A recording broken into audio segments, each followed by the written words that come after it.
Job na with adversary dun sa tatlong kaibigan na laging nagsasabi sa kanya na baka meron kang kasalanang nagawa na naging yan ang naging consequence na namatay ang iyong mga anak. Pero wala tayong narinig dun kay Job na naging complainant siya sa Panginoon. Sabi niya pa nga doon, una, lumabas ako sa mundong ito ng nakahubad, babalik din ako ng nakahubad. I have nothing once I came here, kaya aalis din ako ng wala ng mga ito. Dahil during that time na wala na yung kanyang mga kayamanan, kinuha ng mga Midians, kinuha ng kung sino-sino, yung mga anak niya ay namatay lahat.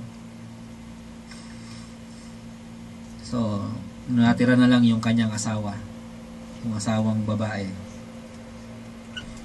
Which is, sabi nga, a difficult na kasama, naging opposition, sabi, hindi niya naging kakampi during that time. The patience of Job without murmuring, hindi siya naging impatient. Sabi niya, mamatay man ako at kainin ng earthworm yung aking katawan, I shall see God. Naroon yung kanyang faith, hindi nag-waver. Kaya nandun yung fruit nun, yung patience, na yung long suffering. So by the way, yung suffering of a Christian, hindi siya yung panandalian lang. Kaya nga nalagay doon yung word rin na long.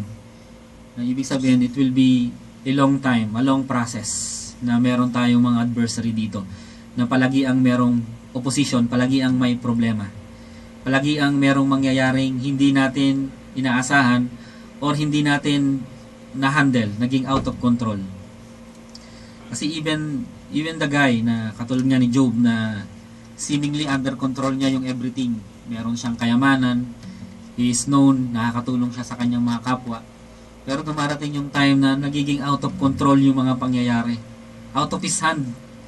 Hindi niya naman kaya nang pigilan yung pagkamatay ng kanyang mga anak at hindi niya na kayang habulin pa yung mga nagnakaw at kumuha doon sa kanyang mga alagang hayop.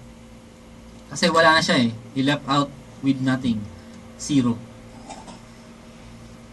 All he has is God. Yun na lang yung kanyang kasama. Out of control na. Out of his hand. Kahit ano man yung gawin niya during that time, pati yung kanyang kalusugan, wala na rin. Na meron siyang sakit, meron siyang dinaramdam.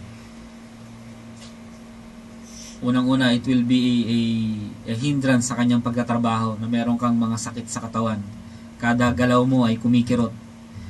Hindi ka rin pwedeng makisalamuha sa mga ibang tao dahil during that time, siguro, miski ngayon tubuan ka ng maraming pigsa or sore boils o kung ano pa man yung itsura nun. Lalayuhan ka ng mga tao. Mag-a-apply ka ng trabaho, ang ilalagay sa iyo unfit to work. Lalagyan pa yun ng contagious disease. May kakilalang ako, sabi, meron kang spot.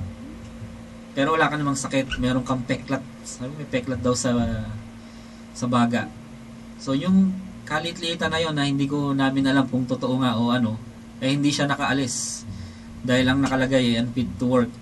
So, ang gulo ng sitwasyon. Yung out of control, wala na sa iyong mga kamay, yung mga bagay na pangyayari.